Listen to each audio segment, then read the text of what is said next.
Buenos dias, all RGT85 here. Hope everyone is having a great day. It's going to be a very busy day here at RGT85 headquarters because Gamescom opening night live is happening today at 2 p.m. Eastern, but at least it's nighttime where it's happening. Of course, hosted by Jeff Keighley, and I kind of think this has potential. I'm not trying to overhype it or anything, but I think it has potential to be a bit of a sleeper hit of a presentation as far as just rounding out the rest of the year when it comes to video games. Yes, Tokyo Game Show is still yet to happen and all that sort of stuff, but I do feel like there could be some really fun stuff at this event. It seems like one thing from this event has already indeed leaked, and that is the release date for Sonic Frontiers, which you might not be looking forward to this game, and I understand why.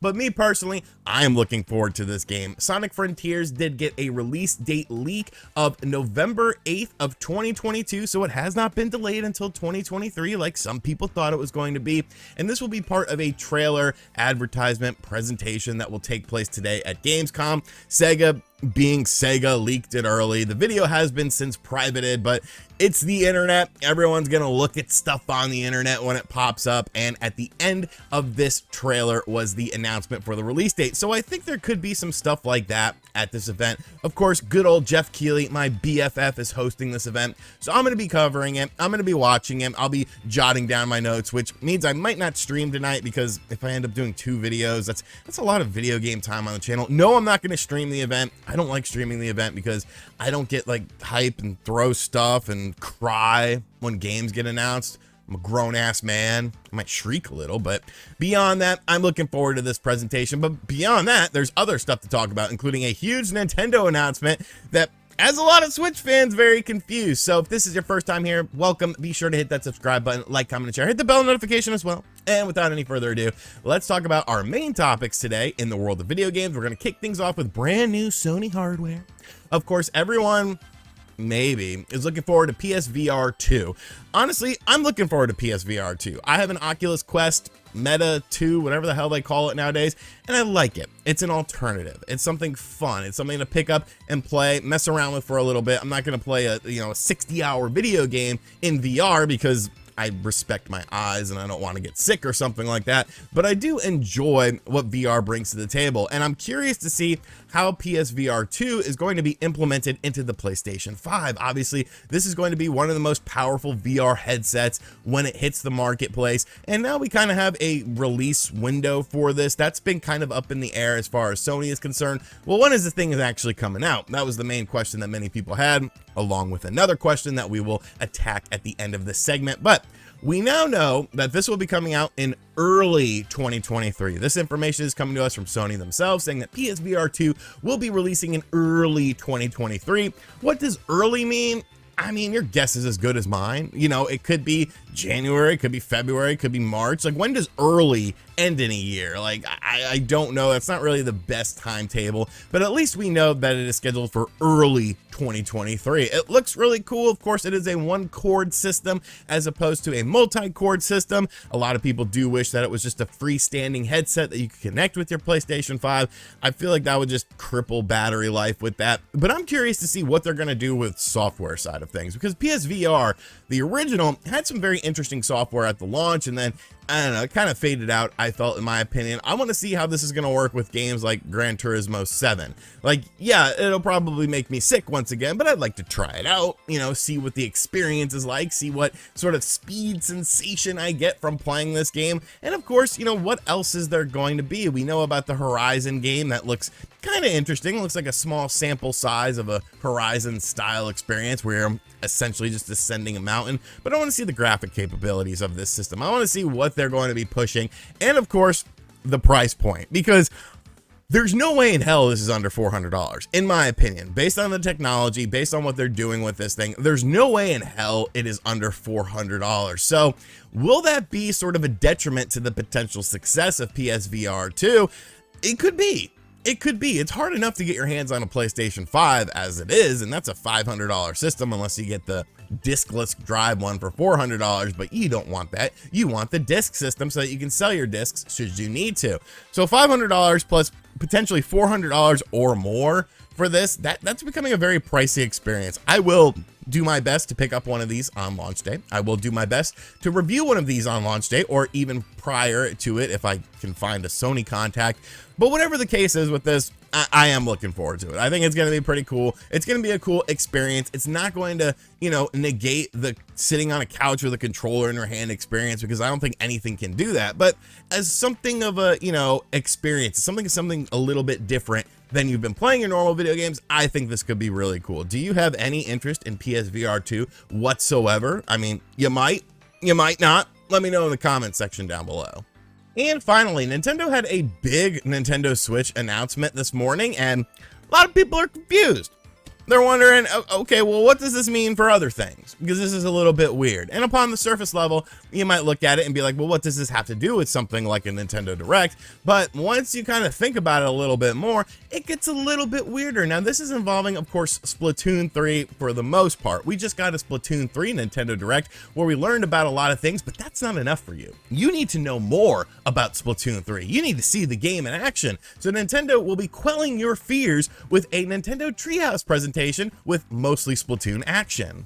So this will be taking place on the 25th, so 2 days from now at 9:30 a.m. Pacific time, so 12:30 normal people time, East Coast, Beast Coast, featuring 3 segments of a Nintendo Treehouse Live presentation, a deep dive into the all-new single-player campaign of Splatoon 3, strategies and stages for the Splatfest World Demo, and world-first gameplay for Harvestella? Okay, so if we take Harvestella out of this equation, it makes perfect sense what Nintendo is doing. They're just trying to show you more of Splatoon 3. Could they be potentially over-showing it? I do think that is a thing. I think you can't overexpose a game leading up to the release of it, because it gets to a point where people are just like, hey, I want to play the game. Like, I'm already sold on it. Stop showing me new stuff from it. You're potentially ruining surprises. There have been games that have been overexposed, I feel, when it comes to them with the release window and leading up to the release of the game. So, you know, this is fine. Obviously, this is a game that's sort of based more so on multiplayer. We don't really know shit about the single player story. Like, let's be real. Even with the stuff that they showed during the Splatoon Direct, there wasn't that much stuff on the single player. They're just like, oh yeah, there's a single player here. You can go to these different types of levels. Looks pretty cool. Let's move on to some customization for your locker or something like that. So they kind of just glossed over that fact. So I think this will be a good thing as far as explaining the single player stuff, taking a sneak peek at the Splatfest that is happening so that you can see, you know, what you're going to be doing in this game when it comes to the Splatfest, the demo, so you can check out the game and all that stuff. So that's cool. The questions arise, the confusion arises with the fact that Harvestella is also going to be there. Now, if you're not familiar with what Harvestella is, this was a game that was announced at the last Nintendo, I don't know if it was a full-on direct or the third-party direct. You'll have to clarify in the comment section down below. But during a Nintendo Direct presentation, Harvestella was a game that was shown off. It's a game by Square Enix, kind of like a Rune Factory-like game. Like, there's, you know, harvesting, Harvestella, of like crops and stuff, and you have like a farm, and then there's combat in the game as well. It looks a lot more, you know, in depth when it comes to like a single player sort of aspect to it, as far as like having a story, more so than other games in the genre. So I understand why they would want to show this game off. This game is scheduled to release in 2022, so I once again understand why they would want to show this game off. However, why are they doing it in a Treehouse presentation with Splatoon 3? Now that's where things get a little bit murky for me, because you have all these expectations that there's going to be a Nintendo Direct happening next month sometime, because Nintendo needs to talk about, you know, their holiday stuff, remind people, potentially give people more surprises. Does this put a damper on this September Nintendo Direct as far as it being a standard Nintendo Direct, something that everyone wants, not just a third-party one, not just a first-party one, not a Nintendo Direct Mini, not an indie showcase, an actual Nintendo Direct? Does this sort of mess with this because they're showing a third-party game at this presentation? It's hard to say yes or no. I understand why they're showing off Splatoon 3. I think we all expect, you know, the Nintendo Direct, whenever it does happen, if it does happen, I guess at this point, to happen after Splatoon 3 launches. But including a third-party game such as Harvestella in there that doesn't launch until like the end of the year, that's going to raise some eyebrows. That's going to create some suspicion with the Nintendo fans, because it's like, well, why are you showing me this game when you could just show it to me at a Nintendo Direct and explain more of this game? So I don't know.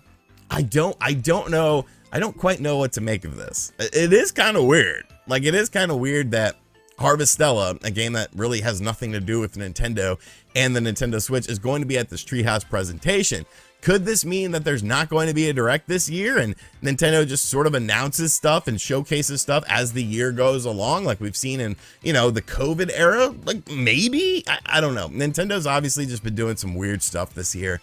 They haven't really been falling into formation when it comes to video game announcements, but maybe it makes things more interesting. I don't really care. I've always said I don't care how I get the information on the games. As long as I get the information on the games, as long as I get the game announcements, as long as I get the new reveals and, you know, the surprise elements and stuff. It doesn't have to be a Nintendo Direct, but it is nice when they do a Direct because everything is clear and concise and everything is just, you know, in a great format so you can understand everything. So I don't know, man. I don't know. I'll tune into this Treehouse thing. I might make a video on it. I might not. I mean, obviously, they're just showing Splatoon 3, and then there's going to be Harvestella in there for some reason. But what do you think about this? Does this confuse you? Does this sort of put a damper on a potential Nintendo Direct happening next month for you? Let me know in the comments down below. Alrighty, so that is going to do it for today's video. I hope you guys enjoyed it. Be sure to give me all your feedback in the comment section down below. Like I said, I will be watching Gamescom related stuff. I think it's a 2-hour presentation because Jeff Keighley doesn't understand how to do a smaller presentation. Like anything under 2 hours, Jeff's like, no, we can't do this. So I will be watching it. Hopefully and ideally I will be covering it if interesting stuff happens. So be on the lookout for that. And as always, guys, thank you for checking out this video. If you're new to the channel, like I said at the start, be sure to subscribe to the channel, hit that bell notification, comment, share, whatever, man, YouTube crap. And as always, I will catch you guys on the next video, which might be later on today. Later.